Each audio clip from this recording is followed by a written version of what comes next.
Let's start with this. Let's start with what are you doing now? What have you been up to the last few years? Well, this is my 8th year going on without a football team, and I'm really thankful for CBS. I get to go to New York every Thursday morning, sometimes Wednesday, depending on the schedule. Work Thursday, Friday, Saturday, all day long, middle of the night, till that last West Coast game is over. Fly home Sunday morning. Do that about from August right now, mid-August, to the last Army-Navy. We only have 2 bowl games, Sun Bowl and Cure Bowl. So you do those and maybe a postseason show. And then basically I speak after that. I speak to groups, speak to high schools, coaches. Ever so often I'll get a sophomore quarterback or junior quarterback and work those guys out. But pretty much it's CBS and speaking. So you speak a lot? Quite a bit. You like it? I do. What do you like talking about? Well, I just left Casey Dick's program, Fayetteville High School, and I love looking in the eyes of the 9th, 10th, 11th, 12th graders and talk about their dreams. You know, you talk about, the embracing of football, especially when it's hard. It's August. It's hot. Nobody's out here watching you. But time goes by fast, and you look back, and I always say this, my players always get on, but it's the best days of your life. And I would say it whether it be at 5:30 in the morning for the Razorbacks, working through, those mid-morning workouts, or when we're running that last gasser. And it's about team, it's about family, togetherness, unselfishness. And we live in a world where I confess, it's your fault, and it's about me. How do I get mine? It's not about you, and that's what's hard. Is it hard to believe that you're not coaching? Yeah. Like how do you deal with that? Yeah, that's a good question, Bo. When Diane and I, when we got let go for the first time, we got fired at Ole Miss. We thought, okay, we're going to lay out 1 year. Had 2 or 3 offers, and said, let's lay out 1 year. I said, okay, let's get ready. We've had about 14 straight years of the SEC grind. Let's take a deep breath, and we'll come right back. And not that I wanted to jump back into SEC, but I thought SMU, North Texas, or Georgia Southern, or something like that to finish it out. But what's amazing, and I talked to Phil Fulmer too early when he got out of it. He said, "Don't wait too long." And I thought, well, I can get back in. But when you find out what search firms, what they're really looking for, is that young guy that's up tempo, scores 40 points a game, and you look up, I'm 61 now. I feel like I have the energy of a 30-year-old. Well, you look like it. Yeah. And then you sit in the studio sometimes saying, man, I know I can help them. I know I can help them. I know I can help them, But, it is what it is. It's hard. I tried really hard on several jobs, but the last 3 years I haven't. I just feel like the window's closed. And I miss it. I miss this time of year because of the team. The team, just eat, sleep football. I miss the relationships. You miss that. You miss the competitive side of it on Saturday. And you miss the celebrated locker room. Well, we've seen some of your celebrated locker rooms. That was a lot of fun, yeah. And we'll talk about that. Can you talk about like the offers you had back then? Do you remember what the places were? I think it's there were smaller schools. No, I don't know. I don't know. No, that's fine. Yeah. That's fine. I just it's interesting. So now you probably wish you would have taken them. Yes. If I'd have known now, hindsight's 20/20.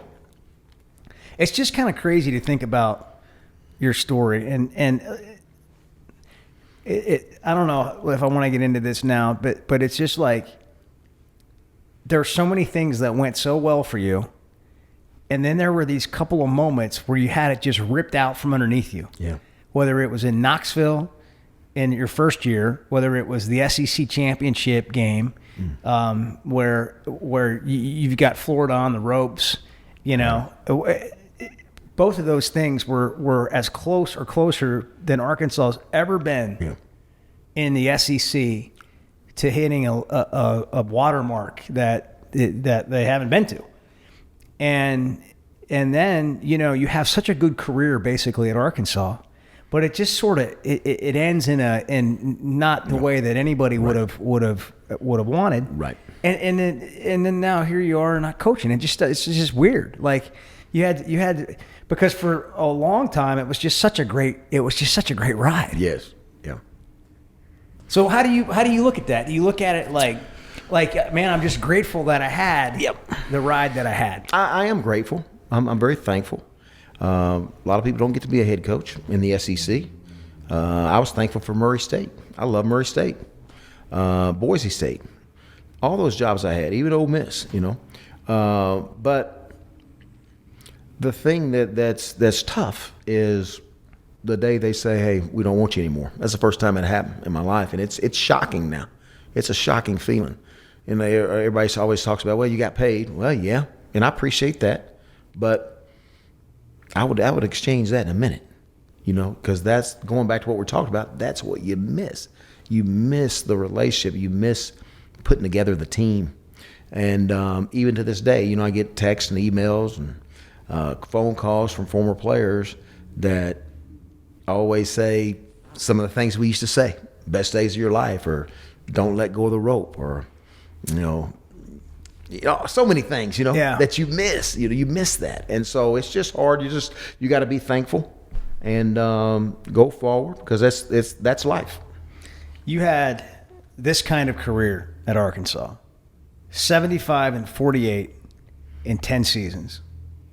You're one of 2 Arkansas coaches to have a career-winning record in SEC play. You're the last Razorback coach to make it to the SEC championship game. Your 75 wins and 8 bowl appearances are second all-time among Razorback football coaches. Frank Broyles is the other. You went 16-4 against Ole Miss and Mississippi State. Arkansas has gone 10-12 against those teams since. You are inducted into the Arkansas Sports Hall of Fame this year. Has your career gotten better since you left at Arkansas, the way that it's viewed? It seems like when I first left Arkansas, seemed like it was a really downer. It's a downer. What were you thinking then? Well, let's go back, Bo. I grew up in Little Rock, Arkansas. Father a coach, Arkansas School for the Deaf. Mother a teacher. 3 brothers. We grew up Hogs, Razorbacks. One of the greatest things ever was going to the stadium, meeting our uncles, calling the Hogs. We didn't go to Fayetteville. We didn't have enough money to go to Fayetteville. Went to Little Rock games. And our dad was a little bit different than some fathers, because we didn't get to go play in the back. There's a lot of kids at 6, 7, 8 years of age that go play, pick up little football games. We're in the stand. We're watching them come out. Here comes the quarterbacks, centers. Here comes the receivers, and we knew them by name. From John Britton, Cliff Powell, David Dickey, Lance Allworth.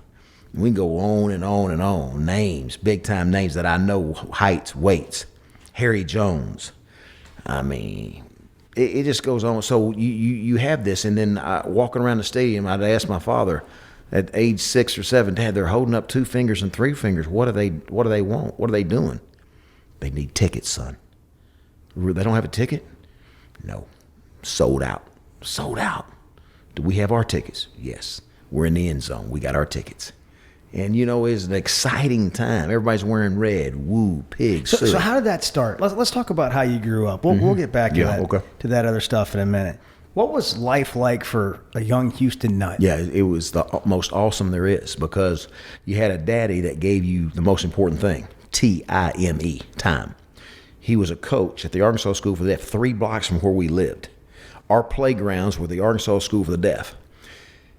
I don't know if you realize this, Bo, but there's only 1 deaf school in each state. That means they have to leave at age 3, 4, and 5 to leave their city, El Dorado, Eudora, Fordyce, and go to Little Rock, Arkansas School for the Deaf, like college.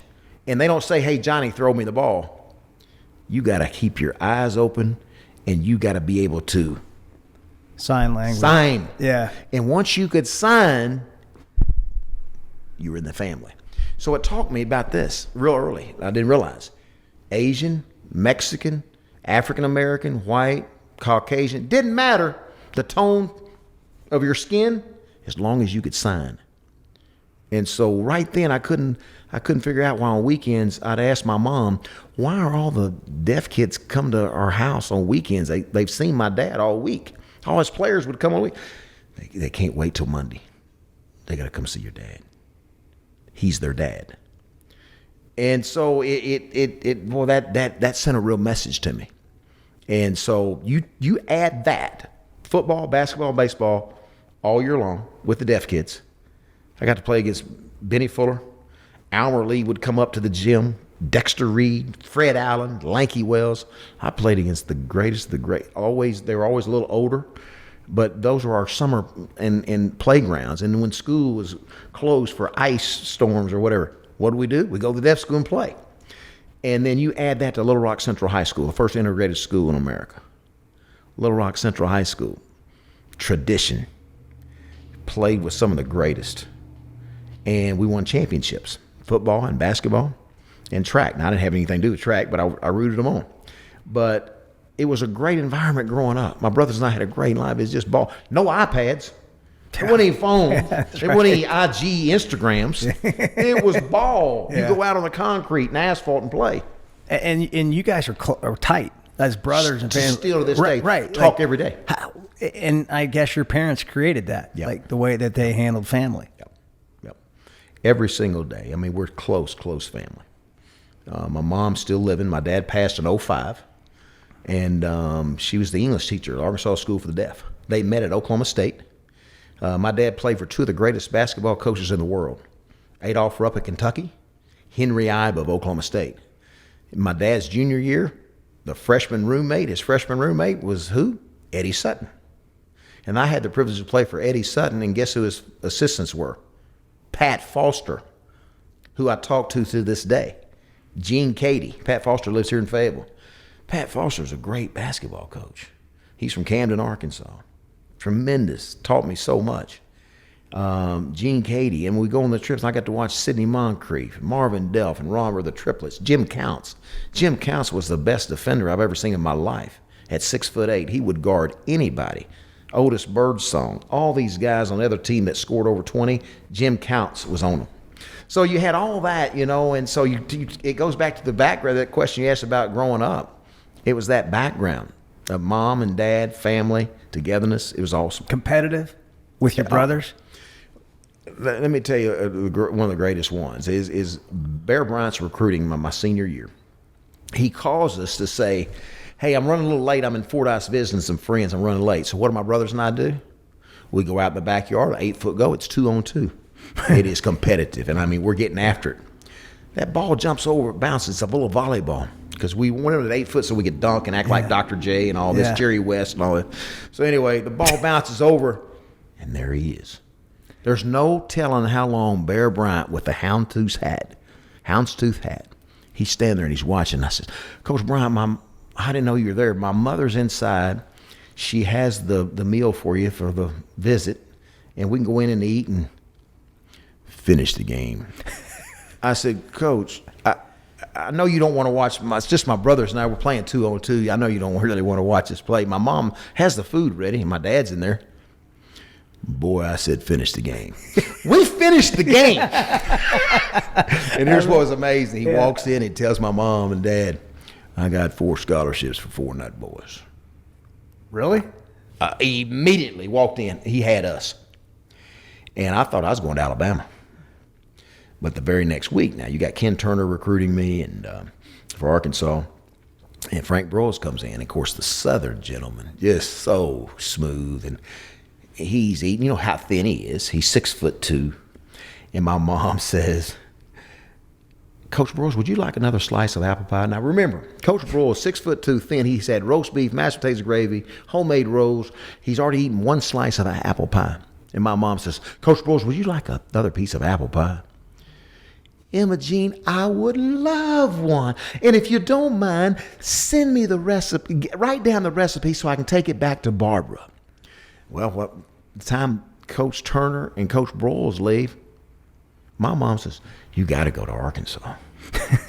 You know, I said, Mom, last week you said I'm going to Alabama. Yeah. So, you know. It's two of the best in the world. Two of the best in the world. Right there. That's right it. there. I mean, that has to be more special today even than it was then with the perspective that you have. When I go speak to groups, I talk a lot about those guys because they are the best of the best. Like just thinking back, in the moment, you probably thought it was awesome, but to relive it now, all these years later. But you grew up a Razorback fan, so how did you end up start going to games and really start loving it, the Razorback football games? Yeah, well, it started going to high school games. I love that first, but then the big so you're just weekend, just a kid, yeah, going to high school games, studying Little Rock Central and Hall and all these great teams in Little Rock, but then the big weekend was, boy, everybody's excited. They're wearing red.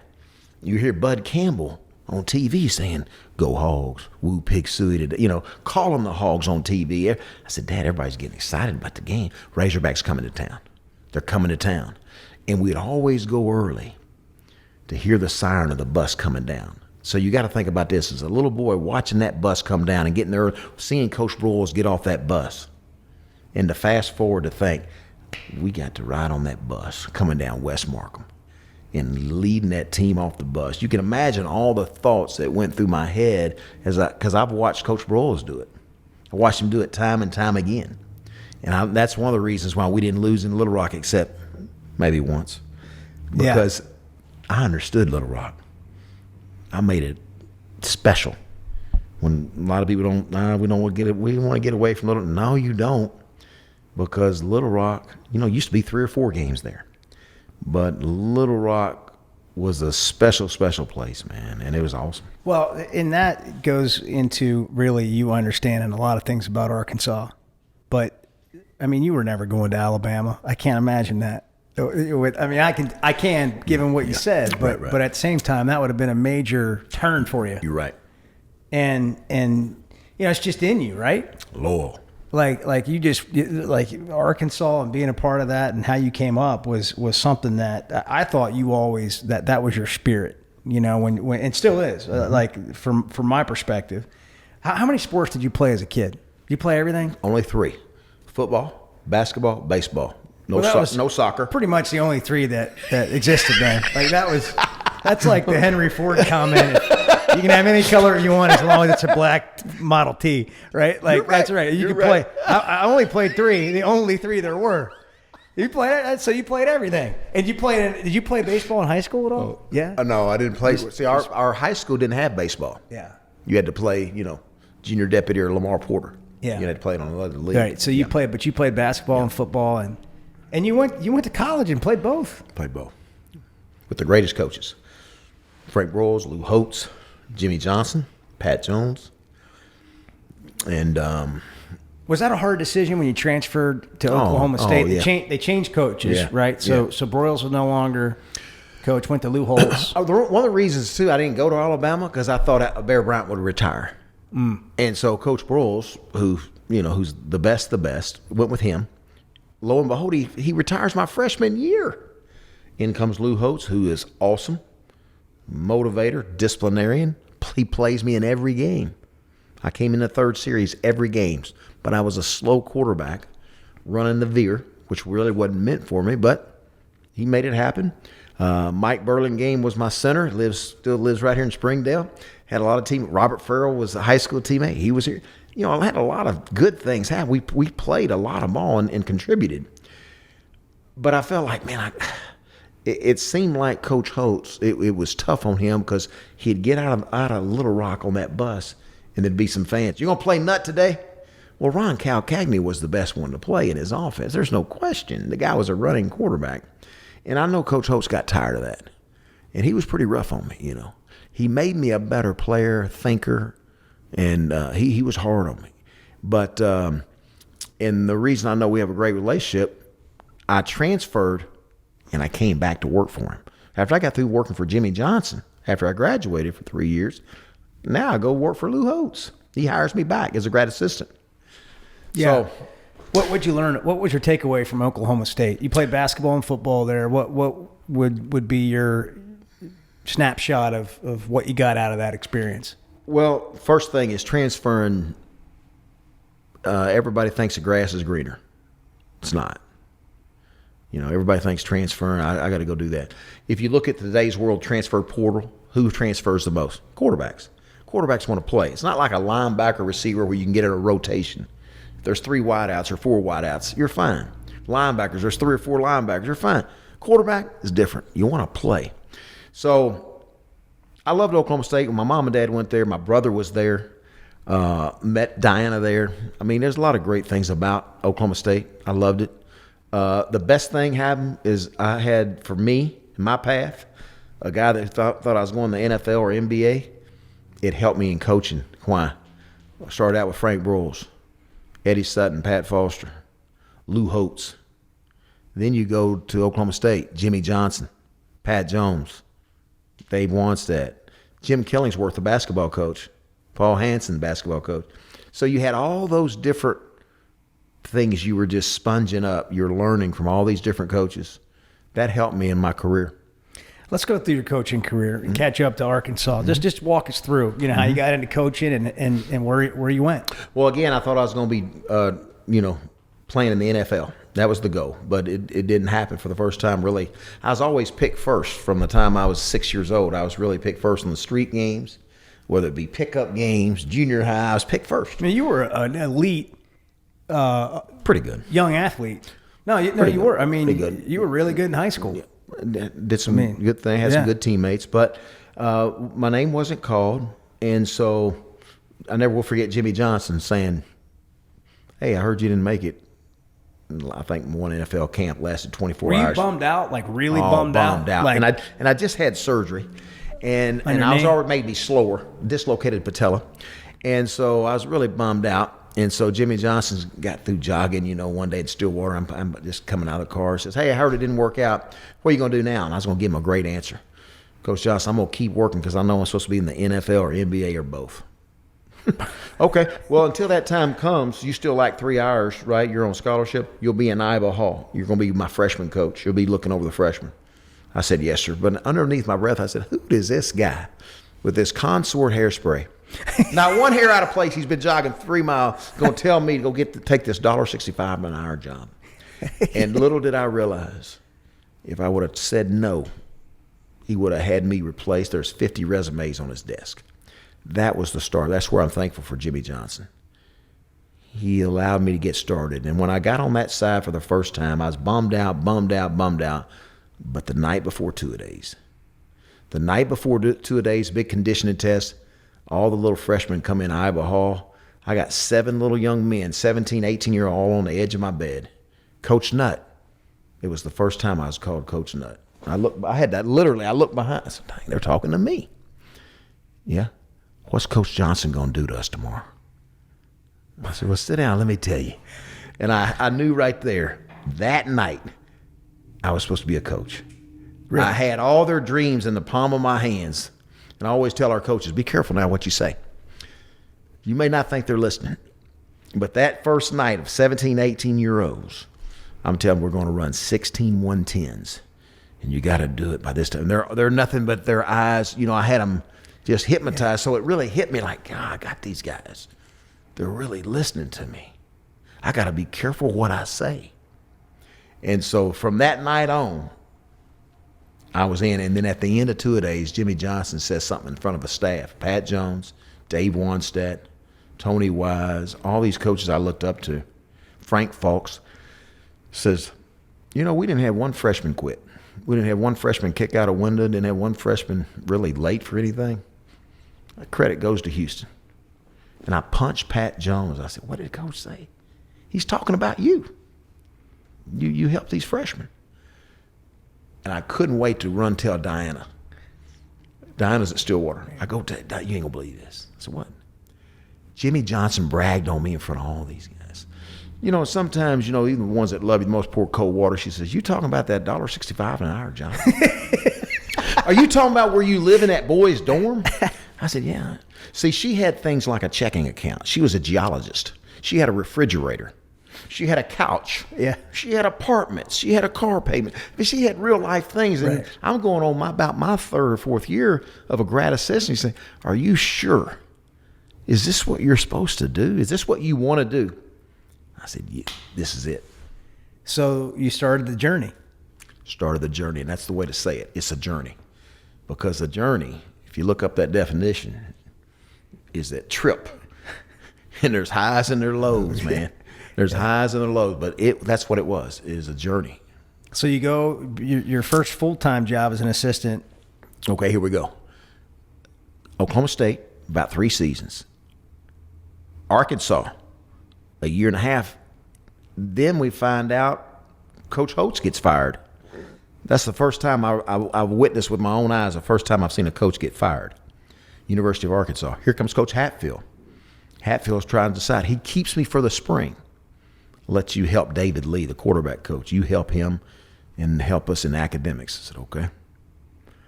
And then Larry Lacewell gives me my first break. Larry Lacewell of Arkansas State calls, I want you to come be the quarterback coach. You're kidding. I was fired up. $11,500 a year. Let's go. We haul up, we get the U-Haul hauled up, down there, we take off to Jonesboro. Stay 4 weeks. Pat Jones calls. Jimmy just left. Come back to your alma mater. What? Jimmy Johnson's leaving. I need you to come coach the wide receivers. He's going to Miami? He's going to Miami. Yeah. I said, Donna, we're going. I don't know how I'm going to tell Coach Lacewell. He just moved us. You know, they're not into moving coaches. I mean, it took a lot of money to move us in their budget. Right.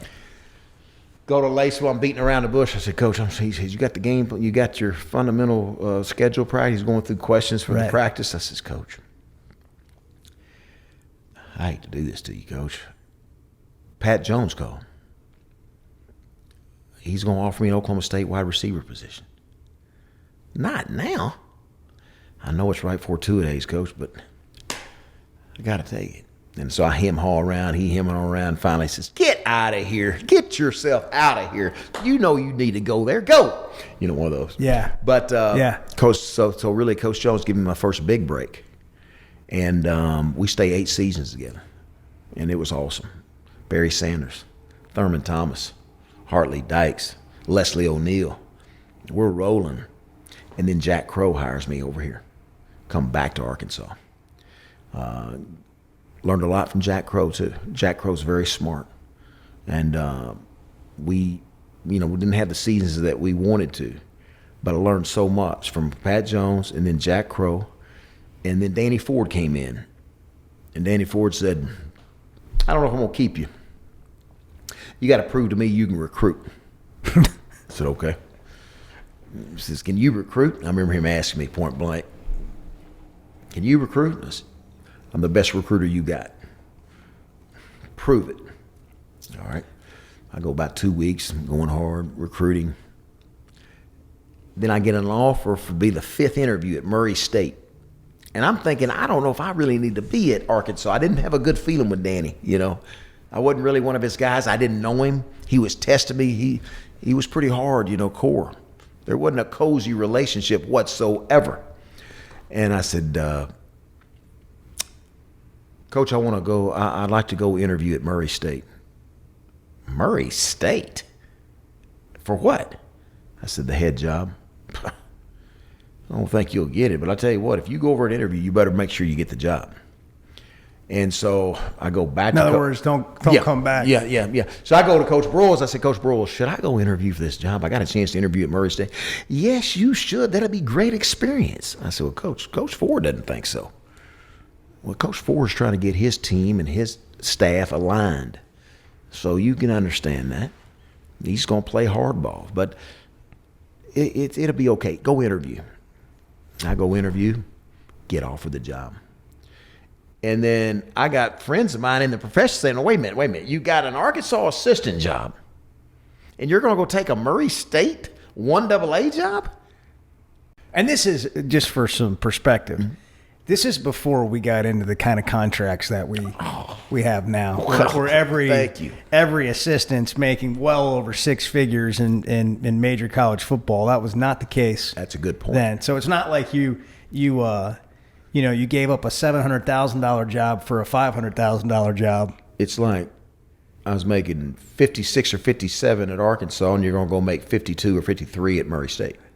It's like a high school coaching salary. Not even. But I tell you what that did, though. Murray State allowed me, as nervous as I was about taking it, thinking, even my father was saying, "Are you sure you lived and dreamed to be an Arkansas Razorback coach?" One of those growing up. As you talked to, we've seen the buses and all the memories, and now you're going to give that up. I think I need to. And those 4 years allowed me, without all the media on top of you, to be able to learn, make mistakes, go through game, handle staff, hire, organize, everything. It really allowed me. And then we really won with Arkansas. We won 2 back-to-backs, championships, Ohio Valley with Arkansas, William Hampton Jr., Reggie Swinton, Elliott Dunn, Mike Cherry. Mike Cherry, who I helped recruit to Arkansas, so loyal, stays here 3 years for Danny Ford. I'm trying to convince his mother and father, look, if he's still unhappy just a little bit, tell him to come on. He said, I'm going to go 1 more year. Stays the 3rd year. Finally, he comes over 2 years. He's 22-3. He gets drafted in the 4th round by the Giants. Mike Cherry is really an outstanding quarterback. 6'4". He was awesome. Strong arm. Great leader. So that allowed me to really learn, and then that helped me get Boise State's going from 1AA, making the transition from 1AA Division I. Houston, they want you. I said, really? So go out there and look at them. I said, I think we got to take it. Got to take it. And when you go out there, people are so excited about football. So excited. The town's great. They're building the stadium on. I mean, it's a beautiful play. Mountains in the background. This is awesome. But lo and behold, we win the last one. We beat Idaho, our big rival, in overtime. And Frank Broyles calls. Houston, come interview. What? I've made a decision. I'm letting Danny Ford go. There's 14 candidates. There's going to be 14 to 15 candidates. What? We're going to get the right fit. But come on, I want you to interview. I interview early. I don't know if I'm first, second, or third, but I'm early. And I have to go back to Boise. Now, that's tough because my AD at Boise, Gene Blameyer, is saying, hey, can't just sit here and wait on you now. It's hurting us recruiting the whole bit. We got a good thing going. Are you here or not? So I'm calling, hang on. I'm calling Coach Broyles. You got to be patient. You must be patient. We don't know yet. We have 1 more interview. One of those. That's Coach, I don't know if I can do that, man. Fast forward years later when the shoe's on the other foot. you better hurry up, make up your mind, Houston, if you want to stay at Arkansas. But we're getting ahead of ourselves. All right. So let's go back. You're making this decision. You're waiting. You're holding off Boise State. And he finally calls. Coach Broyles calls. Houston, I have good news. Come back home and be the Arkansas Razorback coach. Chills up and down my spine in Boise, Idaho. I said, Dino, we're going back to Arkansas. You're kidding. Nope. We're going. They're coming to get us tonight. Tonight. Jim Lindsey's plane is coming tonight to get us. I got to call the AD at Gene Blameyer. I got to call and tell him. I got to make this move. I wouldn't do it any other place. Got to go back to Arkansas. All right. He doesn't like it. I said, can I talk to the team? No. Won't let me talk to the team. I said, man, I'd like to talk to them before I leave. No. So, all right. Get on a plane and hit it. And I tell you what, it was exciting, man. Especially, that was also the same day Tom Osborne resigned. He resigned about my press conference day. And then what I remember going at press conference with just chills and excitement and happiness. Mom and Dad drove up for the interview, and then you walk in a room that afternoon. Couldn't wait to walk in that room. The first team meeting. We didn't even have a team meeting room. Clint Sterner, Grant Garrett, Kanoa Kennedy, David Barrett, Anthony Lucas, Brandon Burrowsworth. I can name them all. Russ Brown, Chad Abernathy, Joe Dean Davenport, Davenport, Zach Painter, on and on. I mean, this good-looking kid. I asked Dean Weber and Lewis Campbell, who'd been there, Joe Ferguson. I said, why? What do you think the deal is? They look good. They look good in here. Physically, they look good. They don't think they can win, Coach. They've had no success. It's lifeless. It's a lifeless program. And when you look at the film of the last film in Little Rock, Arkansas, playing South Carolina, you had about 30,000 people in there. Lifeless. And I could tell early on, Bo, that the players were individuals. And what I mean by that is you get in a car. As soon as workout was over, they go get in the car and go. And unlike when I played with Dan Hampton, Leotis Harris, Steve Little, all our guys, Mike Burlingame, all our guys that I played with, Roland Sales, Robert Farrell, we all lived under one roof. Now it's 3 blocks down this way in this condo. They live in this house. They live in that apartment. Freshmen live in a dorm. Can't live under one roof. And I asked Clorinda, I said, Clorinda, I'm going to set a list. I'd like for them all to sign up. I want to talk to each of them. Secretary. Secretary. Yeah. She's the best. Clorinda Carr. Been through all of them. Yep. Says, I'd like to set a list up. I want to meet with every player one-on-one. Okay. Well, we'll make the announcement. I mean, maybe not even half has signed up. I said, guys, I've asked y'all to sign up. And I never will forget going to a couple of them's home. I won't mention their names. I knew where they're living. Went and knocked on the door at 10 o'clock at night without warning. You won't come see me, I'm coming to see you. We fixing to have a team. You need to get in. I asked you to come see me. When I ask you to do something, come on. If I ask you to go to the moon and I got cheese, I want you to bring crackers. If I ask you to do anything, I want you to be willing to do it for your teammate. It's not about you. Y'all got a lot of eye. And from that first day, we started building it. We wanted to make them gym rats. Coach Broyles says, there's in your contract, there's 6 to 8 Razorback clubs. I said, great. Coach, I want to go to all of them. Really? I want to go to all of them. Get with Harold. And so I don't know. I think we went to 18 the first year. I think Harold Horton would know. But we went over and beyond. And we tried to go. I mean, and this what always gets me. I felt like I was always the most open coach. I put the cameras in the dressing room. It's unheard of. Well, especially, yeah. I put the cameras in the dressing room. Y'all come on. I let y'all come watch every practice. Give you every information you need. Didn't hide anything. Never. And then it makes me think. It makes me think about Mike Irwin one day when I closed one practice.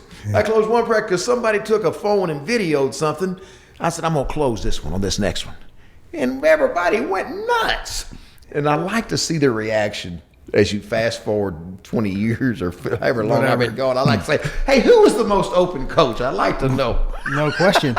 Yeah. I mean, but anyway. No, well, look. I got off track there a little bit. No, there's a lot of things about Arkansas in you that when you got here, I think you can say that you were the perfect fit at the right time. You weren't the right fit at the right time. You were the perfect fit. Like your life and growing up here, and there's no person that could have, that I can think of, that could have gotten the Arkansas job at that time that it would have meant more to. And I think there's something to be said about that. It's like, we talk about all the time about that kid that's a walk-on at Arkansas, that you get more out of them, and that's a whole other topic. Yeah. But it was kind of that way with you as a head coach. However good of a coach that you were going to be, I think being at Arkansas, you were going to be that much better. Yeah, I think it's so true, Bo. I really do. And I think if you had Clint Sterner and Grant Garrett and Russ Brown, Chad, I think if you had Ryan Hale, I think if you put them all in the room, I think they'd tell you this. They were pretty beat up for their first couple of years. They were physically, I think Danny Ford did a good job recruiting. I really do. But there was a mindset of, it's hard to explain. It was just, boy, it seemed like they really wouldn't look you in the eye, and they didn't love it. They didn't like football. And I really think if you had them in the room, I think they'd say the one thing, because I never will forget, one of the things that was always brought up was we were still physical. We don't always get credit for a couple of things. I thought we recruited very well, but we were still physical. Because I remember Nick Saban saying a lot of times after a game, "Whoa, you beat us up today. We got some guys going to the training room today and tomorrow." And that's the way they played, man. And that's what you loved. 1998, you really put the state on fire. What do you remember? That had to be, I just got to think that had to be one of the best years of your life. No question. No question. Your first year. Because you had a dream. Goes back to what you're saying. You're back home. You're at the University of Arkansas. You're getting to run your team out through the A that you've witnessed growing up. Hit that line, keep on going. Nobody knew that song better than me. Nobody understands the song better than me. I'm the only one that I think can truly define it, what it means. Hit that line is about trenches. It's about an O-line and D-line. That's the backbone of your team. Move the ball right down the field. It's about an offense that doesn't turn it over. Take care of the most precious thing you have. When you say never fear, you don't fear nothing. You're a Razorback. There's lions, there's tigers, and there's bears, but there's only one Razorback in the world, and that's the mindset you got to have. Never fear, rah, rah. When you think about rah, rah, you think about give a cheer. You have great fans. They want to follow you. That cog call is like none other. It's none other. When you're in a arena, or when you're in a stadium, or when you're in Atlanta, even at a Vistons, when you're the Viston team and you hear the ooh, and you start to, it gives you chills thinking about it. So go back to your question. 1998 was awesome. It was awesome. And those players I still feel connected to today, because it goes back to we had really tough fourth quarter, but I never forget, it got hot there for a week, the second week of two-a-days. And I never will forget taping them up, getting ready to go to the second practice, blew the whistle, everybody up. They're thinking we're getting ready to go the first period. Everybody take your pads off, lay them down, take your helmet off, take your pants off, keep your shorts on, meet me in the pool. At the hyper. Yeah. And they looked at me like, I said, take your pads off, take your football pants off, leave your shorts on, take your cleats off, and meet me in the pool. And if you just would have saw the jubilation of the first time, like we got in there and there's laughter and there's that cool water and you know how hot it is outside. They're throwing a volleyball around and they're shaking their head. I remember DJ Cooper, I can't believe this. I can't believe it. Now, but here's what you don't know. The next day, had our best practice. Laser focus, attention to detail, tackling with great fundamentals, everybody hitting stride. I mean, to me, that's building it, man.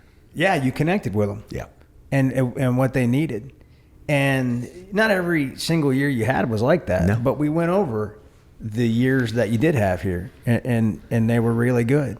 1999, you get the redemption against Tennessee. I mean, but just on 98, you did something that I just think is rare. You captured the whole state. You didn't just capture your football team. You said you spoke to the Razorback clubs, but the locker room speeches. Did you know when you let a camera in there that would become such a watched, talked about? Coaches' shows are not watched. Most of them are just horrendous. Right. They do them because, in terms of production value. But those speeches, I mean, people would gather around and they'd watch these speeches that you would give the team in the locker room. Yeah. And this whole state, I mean, winning is what gets it all going. Right. But you captured a state for a decade, really. But that season more than any other. Yeah, I agree with you. And also, I would get letters saying, hey, thanks for calling out so-and-so from Crosset. Thanks for calling out my son's name from Lone Oak.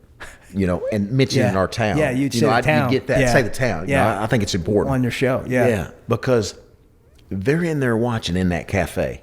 They're watching their team. We don't have a professional team here. They're watching you.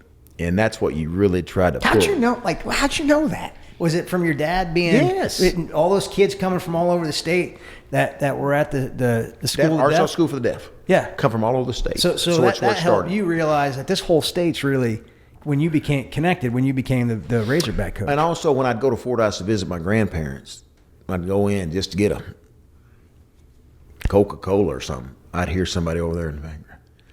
Razorback's got so-and-so coming back. We got Joe Ferguson coming back. We got this guy. We got to get this, You knew. "Look, they're in there talking to Razorbacks. Yeah. So you knew every corner of the state, they're talking about these Hogs. Yeah. And so it's easy to go into a room full of young men and say, do you know they're talking about you? They know your weight and size. They know how much weight you put on. They know where you're from. They're talking about you. You're representing now Arkansas. Not just that name on the back. You're representing us. So, yeah, it's big. Well, let's talk about we could dig in on every single season, but I mean, we would be here for hours. I mean, there's just so much to cover over your 10 years, but let's just look at it big picture. Like, what were the ups and downs? And we can dig in on a couple things. What were the up and downs of your tenure? Because they weren't all as good as 1998. I tell you what was tough was, and you did an interview on it. We had to pay for some sins, so some scholarships. We lost 10 to 12 scholarships. And the negative recruiting of that, when I felt like we The had Ted Herod investigation. Yeah. 98, 99 was great. But then 2003, 2004, 2005, I couldn't remember. Yeah, 04, 05, I think were was my worst years. The season. That's where we were really thin, and we had the scholarship penalties, and people would use that against us in recruiting. That hurt, boy. That really hurt. But here's the thing that I'm proud of. 98 allowed us to recruit hard and great, and it really helped us. 99, that sprung you into 02. 02, you get to Atlanta. Now, we were beat up when we got to Atlanta, but you won a championship in the West. Hard to do. Every fourth year, we're ready to go back to Atlanta, if you look at it closely. The thing that was tough and disappointing was where as good a season we had my last couple of years, it was the distraction. It was the where people felt like I was mistreating a young man. And that was never my intention, ever mistreat anybody. I love coaching. Of my 30-something years in coaching, I feel like, that I know of, there's about 2 mothers that I know hate me. But it was never my intention to hurt their son. But as a head coach, you got to make a hard decision. But what was disappointing is where some of the state was fractured and there was bad perception and there was lies that were put out. Not only on my family, my twins, me. There was nothing inappropriate that I ever did. And that was what's frustrating. And it got national. And that hurt. It hurt big. Why do you think that happened? I think because when you have people that are in the state of Arkansas that are highly recruited and things don't go right, and you have some people that are behind them that are strong and powerful, they can cause some things to happen. I don't see airplanes flying around anymore. And that was hurtful. I never will forget my mother coming home one day and says, I came home from New York. She says, it's hard to believe, son. I said, what? I can't remember if Arkansas got beat by Toledo or Monroe. I can't remember. Both of those happened. Once but I can't remember when I came home and says, I can't believe it. I said, what? There's no headlines. There's no planes flying around. There's no FOIs. They just got beat. They just got embarrassed by a team that's much lower, that has lesser talent. But if you're there, I don't think it'd be the same. I think if you ask Coach Hatfield, I think one of the things that's a negative sometimes, I think the Arkansas, when you're homegrown, I think there's more on you. I think an outsider sometimes, I think it's a little bit easier.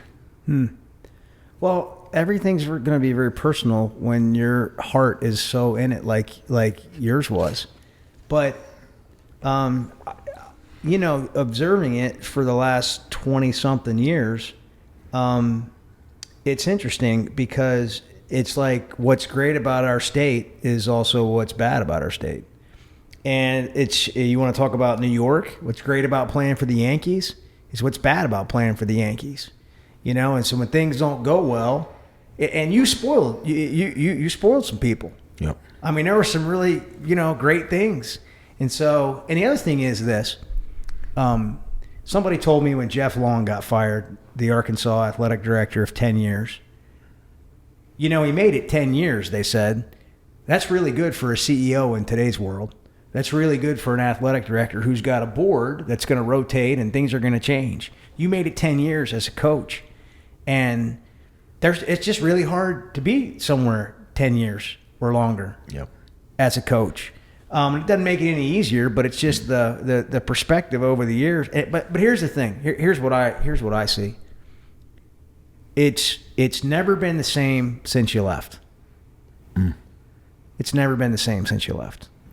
I think you know that. How do you? What's that statement? When I say that, what's that make you? Well, I appreciate you saying that. It's when you look back from afar, especially one of the toughest things, Bo, was when I went to Ole Miss. When I went to Ole Miss, I'm in the visitors' locker room, and you grew up in that other locker room. Coming out of that locker room was the hardest week of my life. It didn't look right. Didn't look right. Well, it didn't feel right. Didn't feel right. But when that whistle blows, though. Well, yeah, then you're a football coach, and it is what it is. Right. But why'd you go to Ole Miss? Because we beat LSU, and they were number 1 in the country. And I got home that night, and there were still things in my yard. Still things going on that were said over and over and over. And I said, that Coach Broyles, I don't think it'll stop right now. You're just tired. There was a group that was totally against me. Totally. Yeah. Totally. Yeah. I mean, you know they are, but I don't want to get into that. But it's hard enough as your family. Your wife is. It takes a special person to be a coach's wife. But when you're under that and you just beat the number 1 team, and that joy we had in that locker room to land and come back home and face what we did, I said, you know what, Coach Broyles, I think it's really time to go. I don't have you. They removed you. And it's probably time for me to go. And I had 3 places I could have gone right there in 24 hours. I could have gone. But one thing I noticed about Ole Miss from a sideline look at them, I said, I know they got athletes. And it was so similar. The first year, Michael Orr never been to a bowl game. Michael Wallace never been. Dexter McCluster, Jamarcus Sanford, Parager. All these kids were so much like the 98 year. Maybe not overall as talented as Arkansas, but they had the same story. Beat down, 2-10, 2-10, 3-9, same story. And boy, that was a fun deal. I know I'm killing you. I'm bouncing around a little bit here, yeah, me so too. I want to come back to this about leaving. But let's go back to why you're at Arkansas a little bit. You had a couple opportunities to leave when you were at Arkansas. Right. Once was on the heels of a losing season, Nebraska. Another time was when Saban went to the Dolphins and LSU was open. Ever regret not taking one of those opportunities? Hindsight's always 20/20. Now I knew that when Nebraska was here, I didn't feel good about that one. Didn't feel good. I didn't feel good because they didn't call Coach Broyles. I really didn't feel good about that. And then they sent the plane here. And I knew once I got on the plane, I couldn't get off that plane. And we just signed a great class, you know. Back you into a corner. They fly the plane gosh, here. yes. That was tough, a different experience. Now, sometimes at LSU, I always think about LSU sometimes, you know, because whenever you can have recruits in your backyard that you can sign the majority of and then go cherry pick elsewhere, that's when you know. I mean, when look at the league. Arkansas is not easy. It's not easy. LSU, Georgia, Bama, Florida. Look where those 4 teams get their players. They're right there. Well, backyard. Yeah. Right? But look at the harder jobs. I think Tennessee, you know, I think they forgot what Phil Fulmer did. Mm-hmm. You have to go recruit every state that touches Tennessee. They can't sign 25 in the state of Tennessee. You better be a good recruiter. How close were you to taking the LSU job? I thought about it really hard. But you Coach know, of course, Broyles they never did. They never did really say it's your job. Yeah. You know how they play it. But I think if I would have gone hard, pursued it hard, been a different story. But that's where Coach Broyles, you know, came in. And remember now, Coach told Broyles, you to hurry up. Yeah, Coach Broyles. Hurry up, quick. He said, but Coach don't Broyles, take too long. Don't take too long at all. But Coach Broyles and I had a tremendous relationship. You know, I don't think there's any other coach that went to see him every Monday and called him quite a bit. You know, I beat him to the punch. I always heard that he was going to meddle or he was going to get involved in different things. Man, I didn't feel that. Mm-hmm. You know, we had a great relationship. He was awesome to me. What happened at the end? There was a lot of meddling at the end. I'm not saying necessarily him, but with the whole when Malzahn came in, is when you hired Malzahn as your offensive coordinator. Remember now, it's 04 and 05. That's kind of of two losing seasons that kind back of set to back. everything up. Yeah, there's never been a now coach. All of a sudden people want to tell you what you have to do, and there's a lot of pressure. Yeah. And things are a little bit different now. I think most athletic departments, well, I shouldn't say that. Some athletic departments have layers where donors aren't as close to the people running the athletic department. But when you have Coach Broyles, who's been here for years, when you have you that's been here for years, there's just a ton of relationships that are formed in the community, and that's got to be really tough. Because somebody's going to be mad. Like, you're not going to make everybody happy. You're not going to make everybody happy. And the longer you stay, the more people you're going to get upset. And a lot of these people are powerful in their own way. Like, they're very good in their business. They've had a lot of people get to the point where they're telling them yes all the time. Right.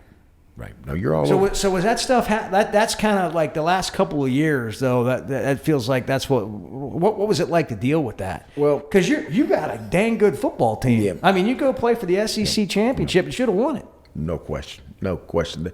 There's 2 games that keep me up at night. Tennessee and Florida. 98. Tennessee. 98. And I'm not just talking about the fumble either. I'm talking about there's 4, 5, 6, 7 plays in there. But Florida game, when the manager comes to me at halftime and says, Coach Nutt, Urban Meyer just told his coaches, we're getting out coached, we're getting out hit, we're getting out smarter, we're going to get beat. They knew they were beat.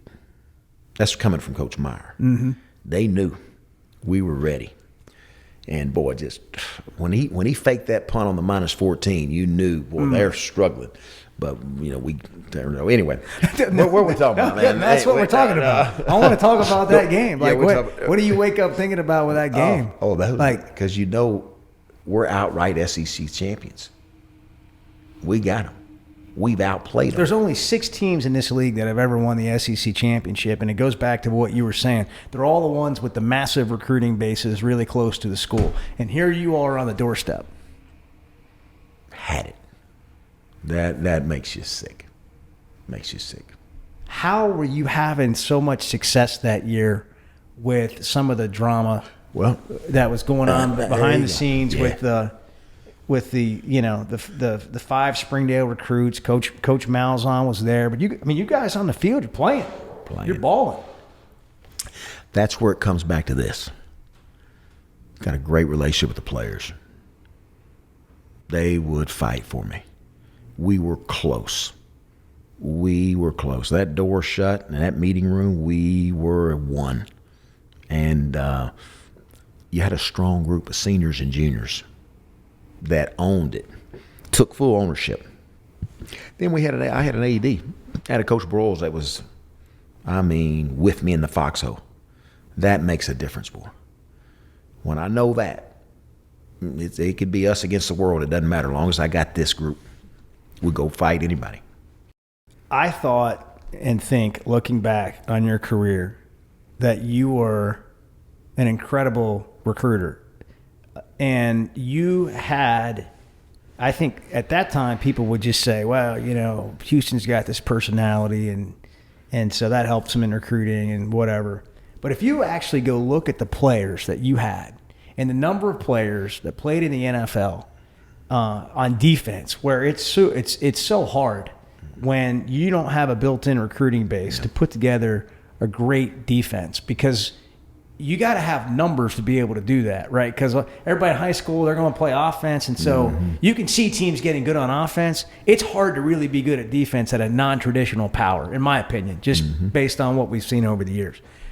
But, man, you had great players. Yeah. You had some really good players for a lot of your tenure. And I don't think Arkansas has had that. Recently, Chad Morris has put together some really good recruiting classes, but there's been a real void. How did you recruit? I said all that to ask. Yeah. How did you recruit so well? Well, we started at home, started Arkansas. And a lot of times there'd be some people make comments about, boy, not getting that many 5-stars. Well, where we did a really good job, Bo, starting in Arkansas, we'd turn over rocks, a Bo Lacey, a Jerry Wright, a Dan Doty. You can go, I didn't recruit Burlsworth, but it was like that guy. You see guys that grew up wanting to be a Hog that were tough, and you got to evaluate and have a little imagination on potential. Not a lot, but just enough. And you go watch him play basketball. You go watch to see if he ran track. You go watch to see if he wrestled or whatever. You just study him. And there's something about a young man that grows up in this state saying, God, I want to be a Hog.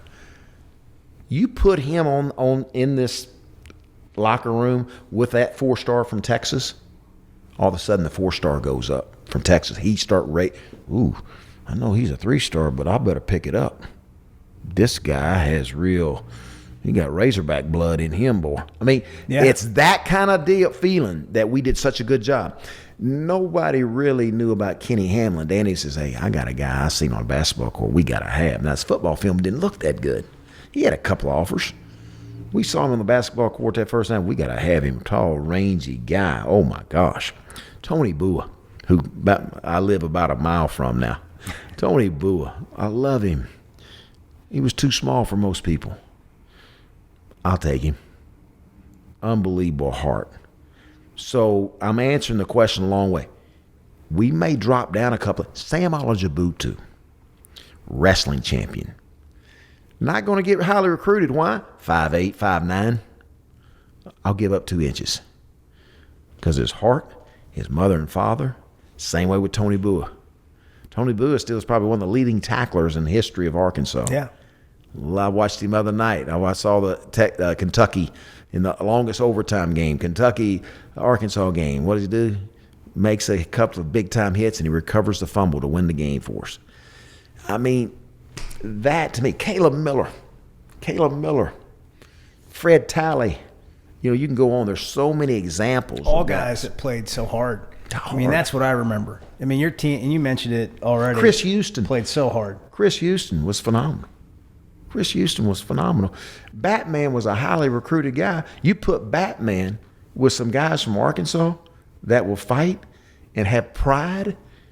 It is amazing how that joins in together and raises everybody's level.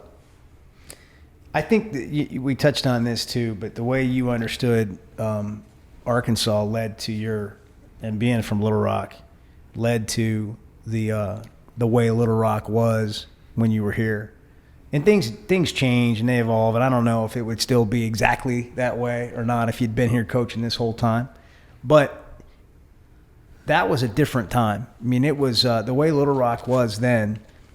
What was special about maybe the Miracle on Markham or some games that that happened in Little Rock that may have been a little bit different. Yep. It always goes back to what we first start talking about, is about your memories of childhood. I was here early for games, watching the buses, and then now you put yourself on the bus. I remember punching Danny, or Keith Burns when I'm coming down Markham. They're all on the streets. Look at them, they're here. The bus is real quiet. They're here. I mean, they're here. And then the LSU game, Miracle on Markham, we're coming down. They're banging on the bus. That's all it took. The bus erupted. Ooh, it's game time, boys. I mean, the feeling of that, sitting on that. I mean, right now, there's just goosebumps that you feel. That golly, we're going to, oh my gosh, guys, this is going to be something. And I felt like LSU is at such a disadvantage. Then I got to warm-ups, and I looked down there and said, oh my gosh. Oh my gosh, they look so pretty in the uniform down there, man. I told her, don't look down there. Stay down over here. Look this way. Don't look down there. They look too good, man. Yeah. They look too good. Bunch of NFL guys. Let's just stay down. And then going into that dressing room, everybody putting on their socks and putting on their shorts. And I remember talking to Jeb Huckabee one time before the game. Boy, Coach, ain't nothing like coming down here, boy. You know, that's the feeling everybody had, Bo. No question. Do you ever wish you would have stayed? A lot of times. Really? That's a really interesting answer. Yeah. I mean, it's just like this is your place. Yep. It's it's like I said, it's hard to, I don't know. I think I've explained it, but it's the fit. Yeah. It's the fit, you know? Yep. I mean, Yep. did the speeches that you gave at other schools ever rival the way that you're really engaging and charismatic, and I've seen you speak to all kinds of different crowds. It's not that, but what I mean is, and so I'm sure you were like that when you talked to your other teams. But was it different at Arkansas when you talked to the team? Well, it is. It's naturally different because you're from here. You played here. I played here, coached here as an assistant. But you know, I don't know. There's some players at Ole Miss that I still talk to that they still get excited thinking about some of the times we had. You know what I mean? So we went to the swamp and beat Tebow. You know, that was the promise. That's what delivered the promise speech. That delivered the promise. That actually did as much for Tim Tebow as anything. It started. I mean, he won a Heisman, I guess, at that point. But as far as should have won the Heisman. I really think McFadden really, one of those 2 years, he deserved it. He really deserved it. I can't remember which one it was. Maybe Tebow got it that year. He's a sophomore. I really think Darren McFadden got cheated that year. Really Why do you think it happened? I don't know. It's hard to explain. I don't know how voting go. I don't know all that. I just know that he put us on his back many times, man. He did a phenomenal job. He should have won it. Is that one of your better moments? That speech on the field about McFadden winning the Heisman? Like CBS brings it up a lot that I would take CBS Tracy Wolfson to go jump on ESPN. Hey. But you know what? Lou Holtz understood it, though. Lou Holtz understood what I was doing because every time they bring up the Heisman, their votes, you know, everybody has their vote, 1, 2, 3. You don't have them in the top 5? You don't have Darren McFadden in your top 5, Mark May? Huh? Yeah. What are you watching? So it was just like nobody does that now. Like, that's awesome. Like, we need more people to just say, you know, like, what are you guys thinking? Right. I mean, it's rare that you get that, but there's all these times in life where you wish you would have said something, or you wish you hadn't said something. Right. So when you nail the moment, in the moment, not like you had pre-thought about it. I mean, you're in this overtime game and you're trying to win the game and you're just in the joy of victory, and it's just like when Darren McFadden comes up and he says, "Coach, we brought that wood." And going back, the way that all got started was Thursday night meetings. I always meet with the team by myself on Thursday night. And I thought the couple of previous weeks we were kind of soft. So I asked Dean Weber to go, is there any way you make these bats? I seen these little bats. I used to see them at Travelers. You know anybody make a bat and says, bring the wood and put a Razorback on there. He said, I can get it done. Dean Weber, of course, can get it all done. So I bring a bat in Thursday night, put them in there. They don't know I have them. And I bring one out, and I says, I want each one of y'all to take this bat on the plane tomorrow, but don't pick it up unless you're going to bring the wood. It says in here, bring the wood. My gosh, you better bring the wood like a Razorback, man. Or don't get on this bus. Don't get on the airplane. And for sure, don't pick up one of these bats. Well, Darren McFadden goes out in pregame. The state trooper won't let him on the field. He's got a bat. I said, Darren, you got to take the bat back. Coach, I got to bring that wood. I'm bringing that wood, Coach. I don't know how he gets the wood back out, but after the game, he's got the bat with him. He got the bat with him. So, awesome. That's all. You need to ask him how he got the bat out there, because they didn't want him. They didn't want the state. He said, hey, that's really an assault weapon. We can't have that bat out there. I'll tell you, Darren McFadden's way more of an assault weapon than that bat is. Thank you. Thank you. He looked up punishment. He delivered the punishment. Oh. Of all the guys that you've been, I mean, you've Thurman Thomas, Barry Sanders. I mean, we don't have to. They're all different, but I mean, Darren McFadden. What do you say? He loves football. He loves football, and here's what you say. Here's the example of Darren McFadden. On Sundays, our first meeting on Sundays would be all together where we show special teams. Darren McFadden would come in, and I'll never forget this one Sunday. I'd be standing by the doorway. He'd come up. Watch my hit. Watch my hit. I said, okay. And I'm thinking, most running backs would say, watch my run. Watch my stiff arm. Watch me juke him. He says, watch my hit. Well, he was talking about his block for Felix Jones. Felix Jones takes a kickoff all the way back home, but if you slow it down, Darren McFadden pancakes the guy right as Felix hits the crease. And I never will forget Urban Meyer telling me in the spring in Destin. He said, Houston, I took a film clip of one of y'all's. I said, really? Which one? Darren McFadden's block on a kickoff return. I said, this is what an All-American does. He gives it up. He ain't worried about his touches. He blocks for his teammates. Yeah. So to me, and then after practice, he's playing catch with Peyton Hillis or Felix Jones. Or I said, hey, it's time to go eat supper, man. And he just keeps going. And then the next week, I get a letter from a professor. Goes, Nutt, I had Felix and Darren in there, and they said I told them they didn't have to come this week because they got enough credit. We're gonna have an off day, so it's not mandatory. These guys still show up. It's just things like that. You appreciate that. Well, what was it like watching them run the ball, though? Oh, it's phenomenal. It's the greatest feeling there is. It's the greatest feeling knowing, especially he's getting ready to touch it here. He's getting ready to touch it, and he's going to take, he takes your breath away. And sometimes that's what you don't understand sometimes. So I want to go way back at the beginning when we were talking. I asked you this question.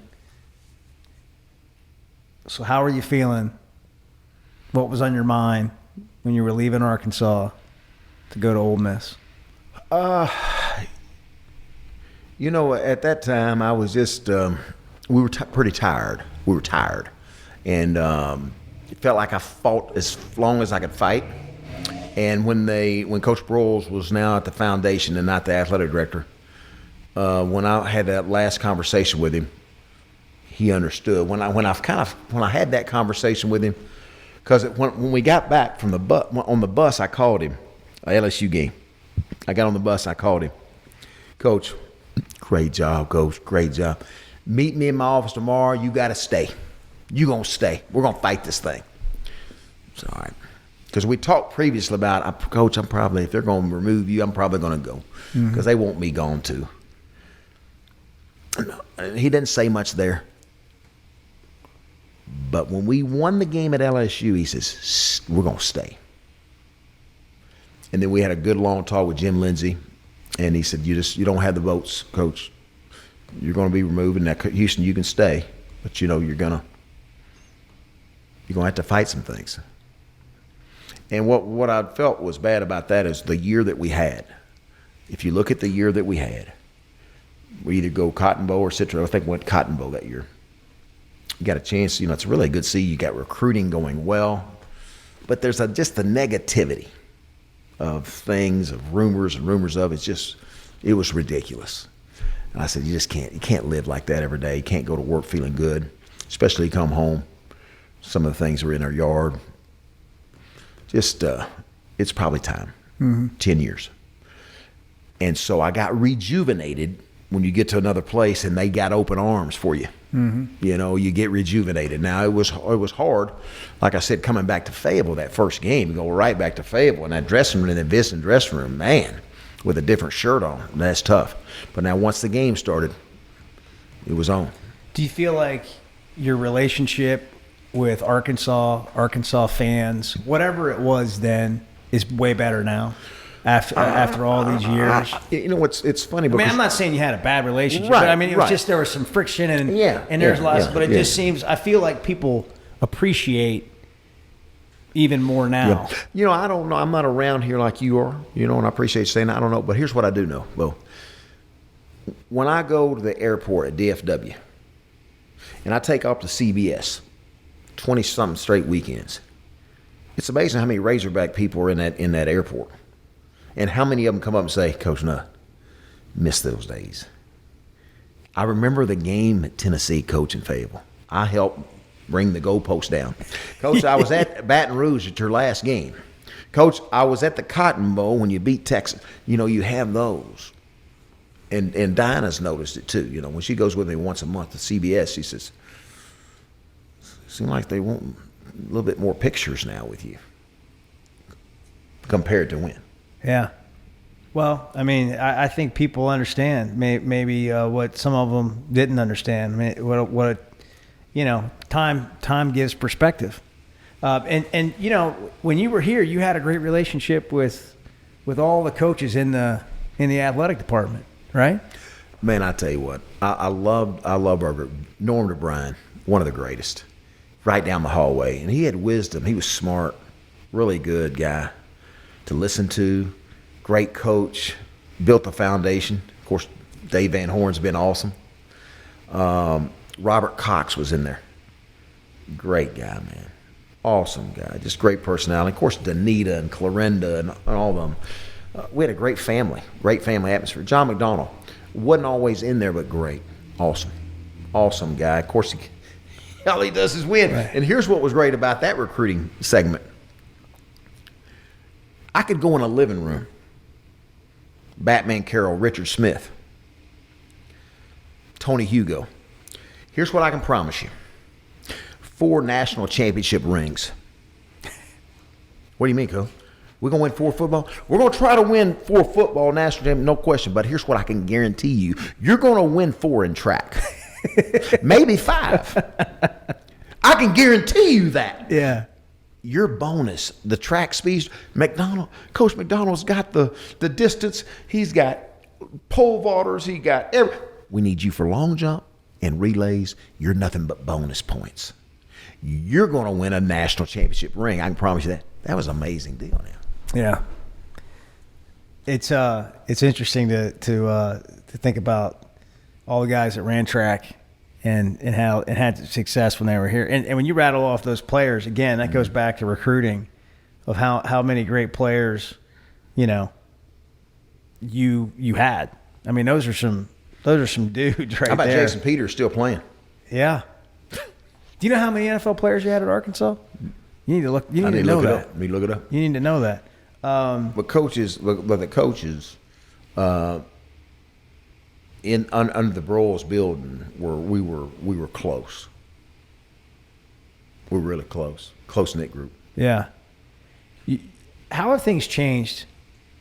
Now you're an analyst, okay? Now you see college football all the time. And I know Arkansas is still close to your heart, but how have things changed at Arkansas that maybe need to be righted or shifted or what do you think's been the issue in football for a while now? I just, again, I'm looking from afar. I just knew from the day I left, I knew it wasn't recruited right. I knew that. I went against a couple of them right after I left. I knew it's going to be hard. And then when you watch, you see less speed. not as fast. You got to be fast in this league. You got to be physical.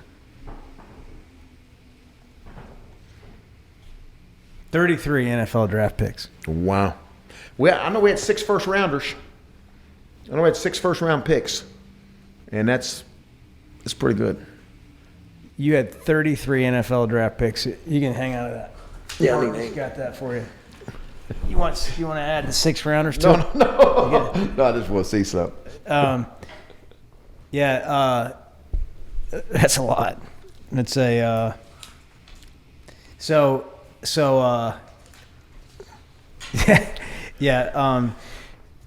there's 2 guys. You're one of them that were really successful at Arkansas, and then you left, and it hasn't been the same.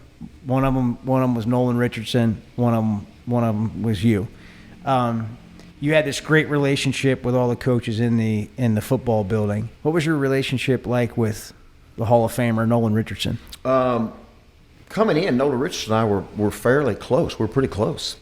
We had a relationship with his son at Oklahoma State, Nolan Richardson III. We really enjoyed. Dickie, my brother, had a really strong relationship. In fact, Nolan would call Dickie to check on Nolan, see how he's doing in school and things like that.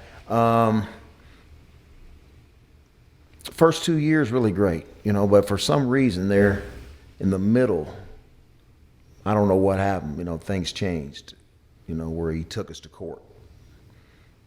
Said that things were uneven. And, I didn't see that. I know contract-wise it wasn't. I know that I don't know. And, again, I don't know what all things that he went through, but I just know looking at it from my standpoint, I always thought we had a good relationship, but at the end it wasn't, Didn't talk to me, and things got a little bit, just not good. And then he, I don't know, we just kind of separated, it was strange because we were close at a time, and always respected him for things that he did. He's a championship coach, national championship coach. I think he could have been here as long as he wanted. But things changed, and then we separated there, especially during the court days. But and then I think he went on and narrated some documentary or something that I don't know if that was very good or not, but the identity theft of Mitch Mustang. What's that? The identity theft of Mitch Mustang. Yeah, that's what I heard. Yeah, you should watch that someday. I hadn't seen that. I think it's probably a little different than you think. I mean, have you gotten any reviews on that? Yeah, I don't think it's probably a little bit different than you think it is, but there's a lot of things that looking back that we probably, I don't know. Do you have anything that you would change? I have some things that I would change, like just being on the news and the way I reported things. Yeah. There's a lot of stuff going on, and there's a lot of pressure coming from a lot of places for a lot of people. But as you get older, and time goes by, you look back and I certainly have regrets. I think at the time you're doing things the best you can, or That's you think what you can. You try to do the best. But when you look back, are there just there's always a few things? I mean, you just think about like how great things were at the best times. Yeah. And then years later, man, you just wish you could have held on to that longer. Right, that's right. And you always try to do the best you can. There's always a couple of things I wish I'd have done different. I think everybody has always 2 or 3 things. I wish you could have, wind the clock back. But as far as knowing that you try to do the best with somebody's son, I go to sleep every night feeling real good. I know I never mistreat one. Mm-hmm. I know I never tried to cuss one out. I know that I never tried to play somebody when they were hurt. All those things I sleep real good about at night. There's some things I wish I would have called press conference and hit head on. Where a lot of times I always got advice to always just kill the media with kindness. Coach Broyles always said that. Hey, let's kill them with kindness. Let's always just be courteous, go forward. But there's a lot of times I'd like to say, wait a minute. It's kind of like the LSU night. Wait a minute. Darren McFadden's not on this list? Wait a minute. Y'all said this, that I said that? You said that I'm doing this? No. No, that's fake. That's not real. Yeah. I think I have this right. Were you one of Jimmy Sexton's first clients, super agent Jimmy Sexton now, who has everybody? That's right. You were like his first college football coach. I wasn't his first, but one of them. He had like the big you boy. and He had Tuberville Spurrier. and- He had Spurrier. He had Tuberville. He had Nick Saban was one of his first ones. Really? Yeah. Way back. Yeah. Okay. Yeah. I came right after those guys. Well, there were a lot less of them then than there are now. You got that right. I have all these players, but I think we can save that to another time. That I want to talk to you about. Well, let me ask you about this one. These two. Okay. When I bring up Jim Lindsey, how would you sum up Jim Lindsey as a Razorback and what he's meant to the University of Arkansas? Jim Lindsey is, to me, the epitome of what a Razorback's all about. He is a fighter. He's a winner. He's a guy that that played with every ounce of energy, all the guts that he had, every single play. But, I didn't get to witness him during those times. I've heard his teammates say that. But here's what I know as a man. There's not a finer man that gives and gives and gives and gives more. Has the biggest heart, bigger than Arkansas. And he'd give his last dime to anybody that needed help.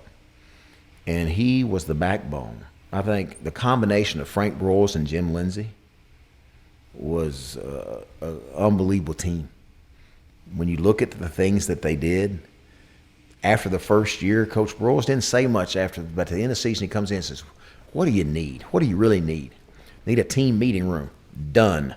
Calls Jim Lindsey. Jim Lindsey has the team meeting room built in 30 days. People don't realize that. 30 days. He built that. What else? I need a team player lounge. I want a gym rat. I want gym rats. I want a player lounge. Boom. Done. Well, he wouldn't have got it done without Jim. I need a food, where they can eat. And I said, Coach, we really need a weight room. Done. What else? I said, that's all we really need right now. No, we need one more thing. I said, what? Need a stadium. I said, really? He says, I want a 100,000 seat stadium. I said, Coach, I like it 55,000. 55,000? Why? I like them holding up fingers. 3 fingers, 4 fingers. They need tickets. No, I see it. And this is where Coach Broyles and Jim Lindsey had great vision.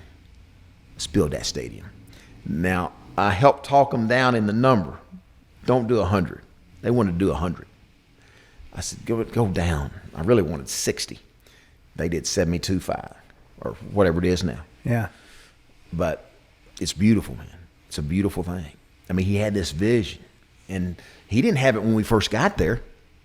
But after the first year, he says, we can do this. I said, you think if we can get 72,000? We will fill it up. You keep playing like a fighting Razorback. We'll fill it up. I said, wow. So maybe a little nervous. But Jim Lindsey, you just can't say enough things about him because he loves his school. I never seen a man loves his school more than he did. The pride of it. And his friends all love him. He's just a kind man that was brilliant now. I've never seen a man that had math skills the way he did. When he was doing my house, he did a fence. Most people need a calculator to do the fence. I wanted the Jim Lindsey, the black fence, the big 6-iron, 6-foot fence around. And he knew he could run. Okay, that's 20 yards by 35 yards. You'll need this. You'll need 1,500 feet of this. I mean, he could do that without one pencil and paper, one calculator. He was brilliant. And he had all these great ideas, and he's such a team player. Mm-hmm. Yeah, him and Broyles, like it felt like that he was such a good mentor or a consultant advisor. Perfect for Frank. Perfect. And you don't realize and didn't need the credit, right? Like no, yeah, he stayed in the background, And you don't know how many times Coach Broyles called Jim. I was there many a day on the way back and playing. Jim, what do you think about? He would run things by him. What do you think about this? I'm thinking about just selling the student tickets for $1. What do you think? He'd run things by him, you know. Yeah, it's good. Yeah. Good stuff. Good team.